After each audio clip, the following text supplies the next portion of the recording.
this course, when I was first asked to teach it, had been taught for 30 years, more or less, by the same two professors. Historically, the course had been one that students were nervous about. Almost no one comes to planning school to take quantitative methods courses, and the course was taught, I think, in a very traditional format. I looked through the materials and decided, you know what, like, I'm gonna have to change this a lot.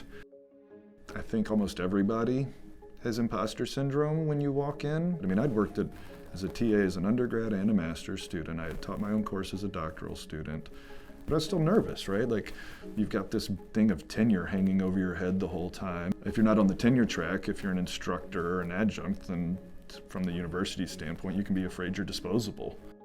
The culture of the department was a huge part of what allowed me to be able to change the course from the way it had been taught in the past. The content, but especially the pedagogy.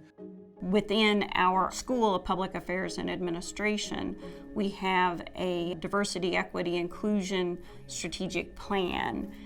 And so it really was a natural fit when Ward came forward with this idea of teaching research methods, first off as team-based, and then adding in let's talk about privilege. Let's talk about social identities. Stacy and Kirk and Bonnie had given me permission to, as a pre-tenure faculty member, we care about teaching, do what you want to do with this class. They were actually really excited about what I was going to do. So that gave me the permission to try to figure out who I am as a professor and how I want to be in the classroom, what material I think is most relevant, what teaching approaches I think are most appropriate, and go with it from there. But a lot of faculty don't have that when they start. They don't get that sense of freedom and, frankly, encouragement.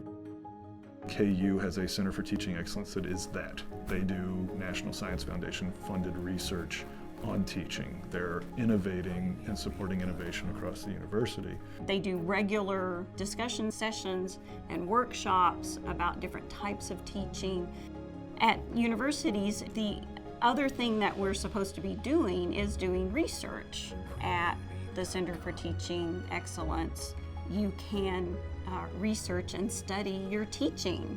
So it's not always about doing research in your field. You can also research your teaching, and that's a good thing to research.